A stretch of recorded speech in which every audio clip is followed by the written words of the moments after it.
Thanks, Adam. The cultural phenomenon known as wine mom has taken off at a time in which alcohol use has spiked among women. Today's parent editor-in-chief, Sasha Emmons, joins us this morning to talk about the reasons behind this growing trend and its potential consequences. It's so fascinating to be reading and hearing about this. So talk to us about the correlation and the data that we're finding now among women and alcohol consumption on the rise.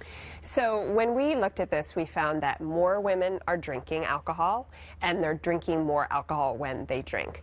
And risky drinking, which is defined as 4 or more drinks in one sitting, is particularly on the rise among women who are over 35.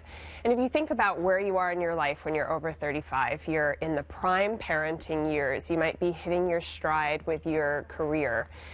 Perhaps, taking care of your parents is starting to become an issue. So it's really this pressure cooker, and it's really leading women to need this release of having a glass of wine or 2 or 3 at the end of each day. And it's becoming normalized. I mean, let's take a look at some of the memes where you see on social media, on TV shows, in film, this normalization, this embracing of the culture of the wine mom. This is my sippy cup, and it's like a 3-liter glass of wine.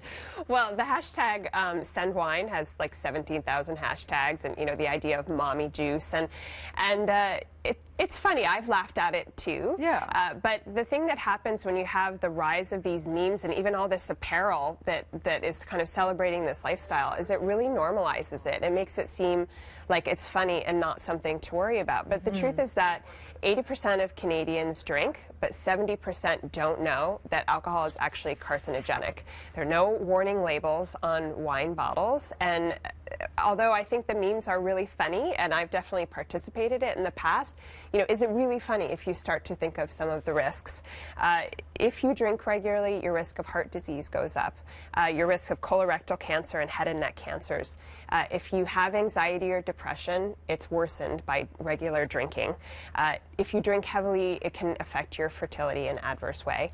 And breast cancers, even 1 drink a night, you can increase your risk for breast cancer. In fact, experts say that about 4% of new breast cancer cases can be linked to alcohol. With just the 1 glass, we actually have a board with all of the guidelines, because it is really enlightening when you see how little it takes for this causal correlation between alcohol consumption and cancer. Well, as it turns out, men and women metabolize alcohol differently, and so even though men drink more than women, women get more alcohol-related diseases and die more frequently from alcohol-related causes of death.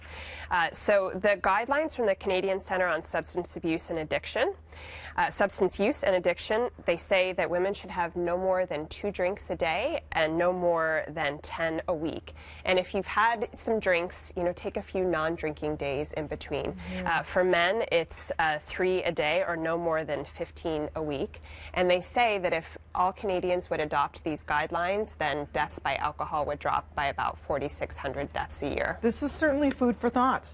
It really is, because it's something that you think you're just doing. Maybe you're enjoying it with dinner. It's your downtime when you put the kids to bed and everyone else is doing it. Like you said, that's all we're seeing across social media. And yet it can have lasting effects. And they say sometimes it could be permanent effects, as opposed to something like removing nicotine from the lungs, where when you quit smoking, it can rejuvenate itself. Right. I mean, it's a bummer of a story. I know this isn't a very popular opinion, and it's not one I even really like sharing, even for my personal, I love to have a glass of wine at night.